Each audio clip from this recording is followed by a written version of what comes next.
e vamos entender o que são as crenças. Crença é tudo que nós acreditamos, consciente ou inconscientemente. E de onde vêm essas crenças? Crenças são construídas, principalmente as crenças bloqueadoras, elas são construídas e absorvidas pelo nosso sistema através de duas principais fontes.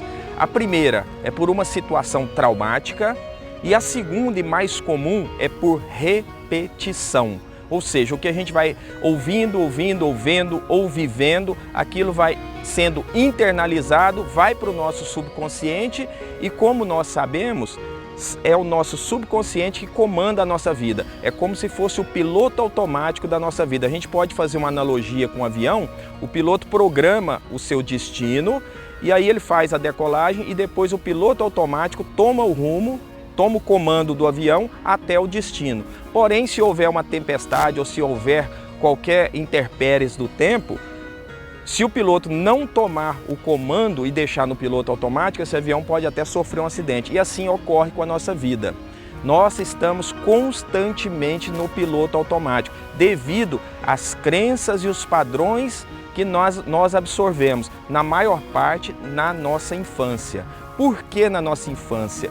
Porque na nossa infância nós não temos filtro.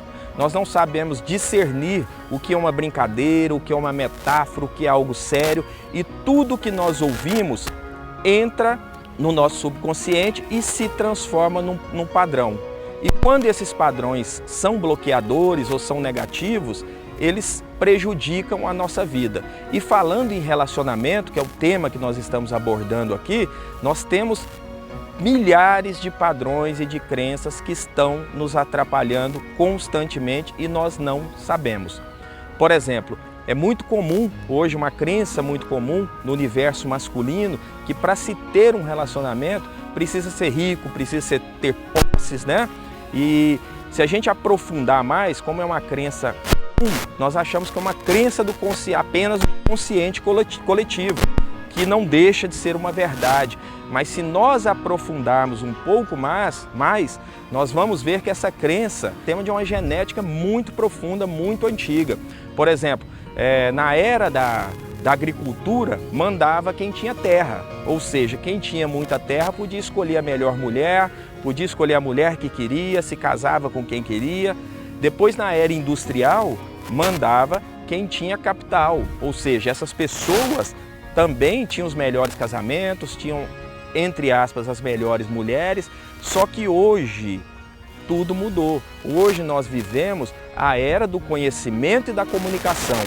Porém, muita gente ainda traz essas crenças de antepassados, de ancestrais, no seu sistema e, sem saber, estão vivendo de acordo com essas crenças inconscientes. E com isso, elas podem passar por toda essa nossa existência sem conhecer o verdadeiro amor.